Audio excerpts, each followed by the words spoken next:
ప్రేమించి వివాహం చేసుకుని అనంతరం మోసం చేశాడని భర్త ఇంటి ముందు భార్య నిరసన చేపట్టిన సంఘటన ఆళ్లగడ్డ పట్టణంలో చోటు చేసుకుంది. రుద్రవరంకు చెందిన అరుణకుమారి ఆలమూరు సచివాలయంలో ఏఎన్ఎంగా విధులు నిర్వహిస్తోంది. అదే సచివాలయంలో డిజిటల్ అసిస్టెంట్గా విధులు నిర్వహిస్తున్న సైఫుద్దీన్ను ప్రేమించి వివాహం చేసుకుంది. అనంతరం ఇరువురి మధ్య మనస్పర్ధలు రావడంతో వివాదం కొనసాగింది. దీంతో అరుణకుమారి పోలీస్ స్టేషన్లో సైఫుద్దీన్పై ఫిర్యాదు చేసింది. ఇటీవల సైఫుద్దీన్ అరుణకుమారితో గొడవపడి తనకు ఎవరో తెలియదని ఇంటి నుంచి బయటకు పంపడం చర్చనీయాంశంగా మారింది.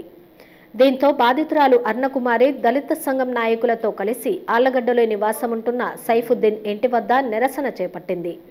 జడ్జి గారి దగ్గరికి వచ్చిన తర్వాత కోర్టులో రిమాండ్ చేశారు. అక్కడ వాళ్ళు మేము రిమాండ్కి పోము, నా భర్తతో నేను సంసారం చేస్తాను, నా భార్యతో సంసారం చేస్తాను, నా భార్యనే నాకు కావాలి అని నా కాళ్ళు ముక్కి, మా అమ్మ కాళ్ళు ముక్కి, జడ్జి గారి కాళ్ళు ముక్కడానికి వెళ్ళి అందరినీ బ్రతిమిలాడి ఇంకా నన్ను ఒప్పించినారు. సర్లే అని చెప్పాను. నా భర్త సంసారం చేస్తానంటున్నాడు కదా, నాకు కావాల్సింది సంసారమే కదా అని నేను ఒప్పుకున్నాను.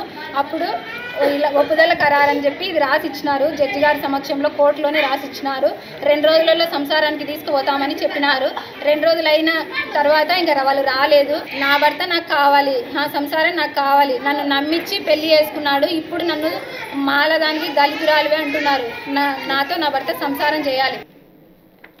ఈ సంఘటనపై సమాచారం తెలుసుకున్న ఆళ్లగడ్డ పట్టణ ఎస్ఐ నగీనా సంఘటనా స్థలానికి చేరుకుని అరుణకుమారితో చర్చించారు. వివాదం కోర్టులో ఉండగా నిరసన కార్యక్రమం చేపట్టడం సరైంది కాదని అక్కడి నుంచి పంపివేశారు. దళిత సంఘం నాయకులు మాట్లాడుతూ అరుణకుమారికి న్యాయం జరిగేంత వరకు పోరాటం చేస్తామని పేర్కొన్నారు. నిన్న జడ్జి గారి ముందరేమో సంసారం చేస్తాను నా భార్యతో నేనని చెప్పి రిమాండ్కి పోయేటోడు ఒప్పించుకొని ఆమెతో సంతకం చేయించుకొని రిమాండ్కి పోకుండా బయటకు వచ్చి ఇప్పుడేమో నేను నిన్ను తీసుకుపోతలే అన్నా అని చెప్పి ఇప్పుడు వద్దంటున్నాడు.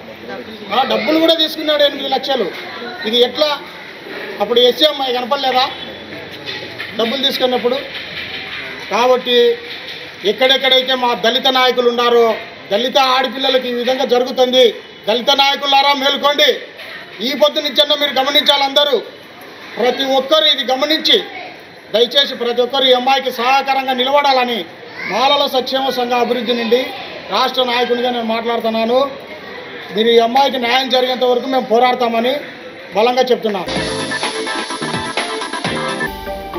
హలో అండి, నేను మీ Kiraak Seetha. Please do subscribe to Nandyala communications.